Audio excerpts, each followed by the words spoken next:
Good morning students कल हम लोगों ने माइक्रो इकोनॉमिक्स का चैप्टर नंबर 11 शुरू किया था, जो कि था थ्योरी ऑफ सप्लाई। ठीक है, थ्योरी ऑफ सप्लाई में हम लोगों ने सप्लाई कर्व के बारे में पढ़ा, सप्लाई क्या होती है इसके बारे में पढ़ा। ठीक है, मार्केट सप्लाई कर्व क्या होता है, इंडिविजुअल सप्लाई कर्व क्या होता है। आज हम लोग पढ़ेंगे डिटर्मिनेंट्स ऑफ सप्लाई। ठीक है, सप्लाई फंक्शन में डिटर्मिनेंट्स ऑफ सप्लाई। डिटर्मिनेंट्स का मतलब होता है किन कारणों से, किन वजह से सप्लाई में चेंज आता है।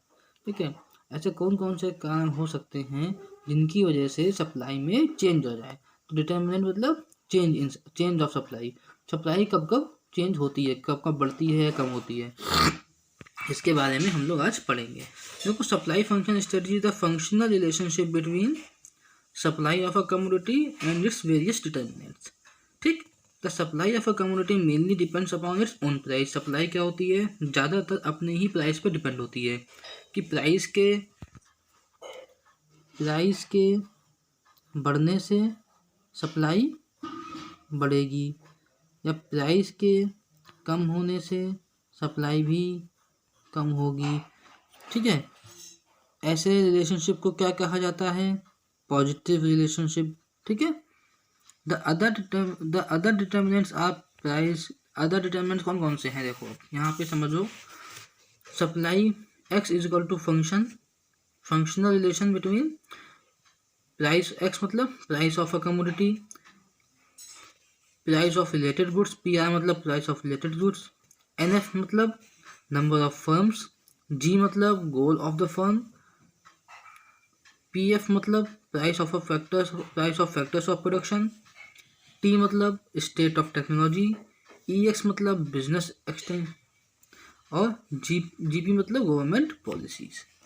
ये कुछ फैक्टर्स हैं, कौन कौन से हैं कि सप्लाई क्या कब चेंज हो सकती है। सप्लाई चेंज होने के कारण है कि price of a commodity change हो जाता है, प्राइस ऑफ रिलेटेड गुड्स अगर चेंज हो जाते हैं, मतलब कोई ऐसा प्रोडक्ट है जिसका सब्स्टिट्यूट मार्केट में अवेलेबल है, उसके प्राइस के चेंज होने से हमारे ओरिजिनल प्रोडक्ट पे क्या असर पड़ेगा, उसके कारण से भी हमारा सप्लाई चेंज होती है। ठीक है, नंबर ऑफ फर्म्स, एनएफ मतलब नंबर ऑफ फर्म्स कितनी है मार्केट में, उसके अकॉर्डिंग उसके बिहाफ पे भी हमारा जो है सप्लाई में चेंज आता है। ठीक है, जी मतलब goal of the firm, P F मतलब price of factors of production मतलब लेबर कैपिटल एंटरप्रेन्योर। ठीक है, land labour capital entrepreneur, T technology के कारण भी हमारी सप्लाई में चेंज आ सकता है, बिजनेस के माध्यम से भी, और गवर्नमेंट पॉलिसीज़ भी ऐसी हो सकती हैं जिनके कारणों से हमारी सप्लाई चेंज अफेक्ट करती है। ठीक है, तो अभी पढ़ते हैं कि हम लोग डिटर्मिनेंट्स कौन कौन से होते हैं।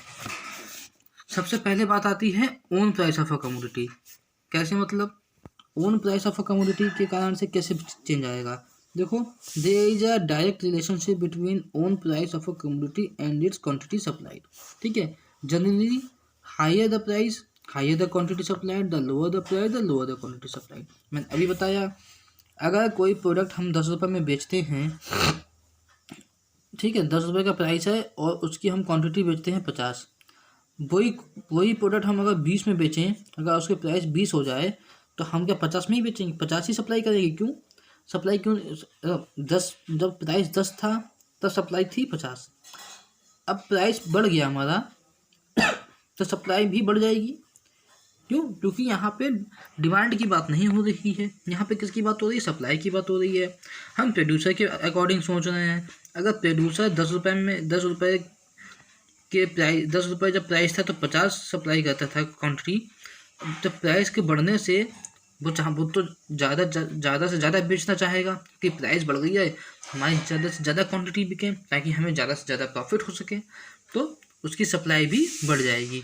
इसलिए अगर price own price of commodity मतलब प्रोडक्ट के प्राइस में खुद के चेंज होने में हमारी क्वांटिटी में भी चेंज आता है। ठीक है, दूसरी बात, प्राइस ऑफ रिलेटेड गुड्स।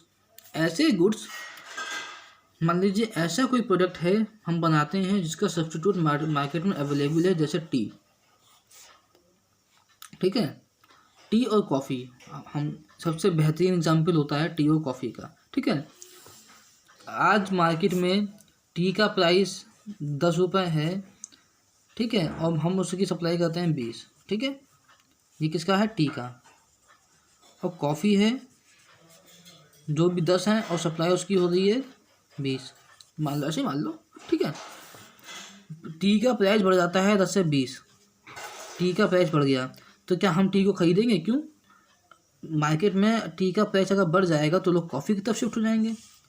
क्यों? क्योंकि कॉफ़ी का प्राइस तो 10 ही है ना, और टी जो है वो कॉफ़ी का सब्स्टिट्यूट है, या कॉफ़ी जो है वो टी का सब्स्टिट्यूट है। तो अगर एक का प्राइस बढ़ जाता है तो उसकी डिमांड कम हो जाती है, ठीक है। तो प्राइस ऑफ रिलेटेड गुड्स भी बहुत ज़्यादा इफेक्ट करते हैं, ठीक है। Number of firms in the industry, market supply of a commodity depends upon number of firms in the industry. Increase in number of firms implies increase in market supply. अब मान लीजिए मैं सिंगल आदमी हूँ जो प्रोडक्ट बनाता हूँ, ठीक है, तो हम सप्लाई कम हमारी सप्लाई भी कम रहेगी। क्यों? क्योंकि हम भैया डिमांड को पूरी नहीं कर पाएंगे। ज़्यादा फर्म्स होंगी तो सप्लाई हमारी ज़्यादा होगी। तो इसमें increase in number of firms implies increase in market supply and decrease in number of firms implies decrease in market supply of a commodity, ठीक है। ज़्यादा फर्म्स के होने से ज़्यादा सप्लाई की चांस होते हैं, और कम फर्म्स अगर होंगी मार्केट में तो कम सप्लाई होगी, ठीक है। Goal of a firm, firm का गोल क्या है? If goal of a firm is to maximize profit, more quantity of a commodity will be offered only at a higher price, ठीक है। On the other hand, a goal of a firm is to maximize sale, more will be supplied even at the same price. क्या मतलब हुआ? अगर किसी company का, किसी firm का गोल क्या है? प्रॉफिट कमाना, वो चाहता है कि प्रॉफिट हो, तो जब प्राइस बढ़ेगा तभी वो सेल को बढ़ाएगा। और अगर उसका गोल है कि हमारा जो है सेल ज़्यादा से ज़्यादा सेल हो, ठीक है, तो अगर प्राइस कांस्टेंट भी है तो भी वो सप्लाई को बढ़ा देगा, ठीक है। तो गोल ऑफ अ फर्म मतलब कि फर्म के गोल के अकॉर्डिंग भी हमारी सप्लाई में चेंज आता है। कैसे आता है? अगर प्रॉफिट मैक्सिमाइजेशन उसका गोल है तो हायर प्राइस पे वो सेल करेगा, और अगर उसका गोल जो है अगर वो मैक्सिमाइज सेल है तो वो सप्लाई कर देगा एट द सेम प्राइस भी, ठीक है। उसके बाद बात करते हैं price of factors of production. हम सब जानते हैं फैक्टर्स ऑफ प्रोडक्शन कौन कौन से होते हैं? लैंड, लेबर, कैपिटल, एंटरप्रेन्योर, ठीक है। तो supply of a commodity also affect by the price of factors used by the production of a commodity. If the factor price is decrease, cost of production also reduce, ठीक है। मान लो factors of production कब कब काम आते हैं? जब हम प्रोडक्शन कर रहे होते हैं। जब अगर प्रोडक्शन के टाइम पे उनकी कॉस्ट कम रहेगी तो कॉस्ट ऑफ प्रोडक्शन भी कम, हमारा प्रोडक्शन का कॉस्ट भी कम हो जाएगा। प्रोडक्शन के कॉस्ट के कम होने के कारण हमारी सप्लाई बढ़ जाएगी, ठीक है। तो price of factors of production भी हमारे डिटर्मिनेंट्स के रूप में आते हैं। तीसरा, उसके बाद क्या आता है? State of technology, improvement in the technique of production reduce cost of production, ठीक है।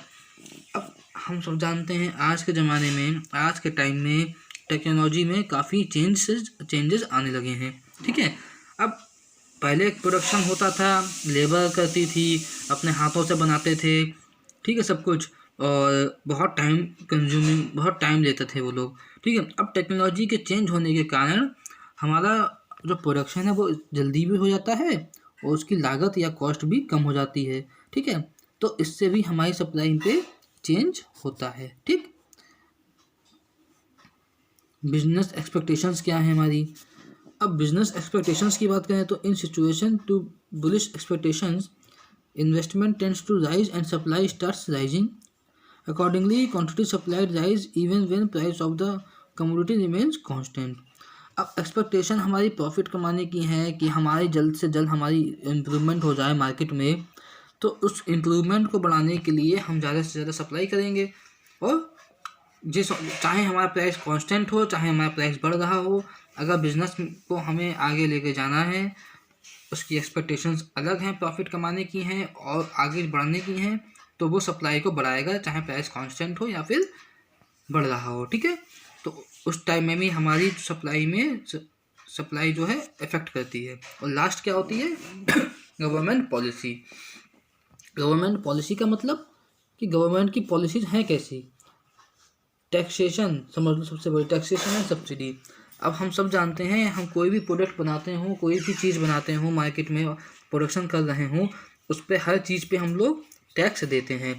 मान लीजिए गवर्नमेंट ने वैट बढ़ा दिया, ठीक है, टैक्स बढ़ा दिया हम लोगों के, और टैक्स बढ़ने के कारण हमारी कॉस्ट भी बढ़ जाएगी। कॉस्ट बढ़ेगी तो हमारी सप्लाई पे भी असर पड़ेगा, ठीक है। क्यों पड़ेगा? क्योंकि भाई हमारी अगर कॉस्ट बढ़ जाएगी तो प्राइस बढ़ जाएगी, ठीक है, प्रोडक्शन की। तो गवर्नमेंट पॉलिसीज़ भी अफेक्ट करती हैं कि देखो, policy of a government also impact market supply of a commodity. Increase in taxation decrease in supply, while increase in subsidy में इंक्रीज इट। अब अगर टैक्स बढ़ता है, टैक्स बढ़ेगा तो हमारी सप्लाई कम हो जाएगी, सही जाहिर सी बात है। टैक्स बढ़ेगा तो हमारी क्या बढ़ेगी? कॉस्ट बढ़ेगी। कॉस्ट बढ़ेगी तो सप्लाई डिक्रीज हो जाएगी। और अगर सब्सिडी मिलती है तो हमारी सप्लाई भी बढ़ जाएगी। क्यों? गवर्नमेंट से सब्सिडी मिल गई, टैक्स तो कॉस्ट बढ़ाता है, सब्सिडी कॉस्ट को कम कर देता है, तो हमारी सप्लाई भी बढ़ जाएगी। तो ये कुछ डिटर्मिनेंट्स थे काय के थे, सप्लाई के। अब हम लोग बात करते हैं अपने आज का मेन टॉपिक, जो कि है हमारा law of supply. Law of supply क्या कहता है?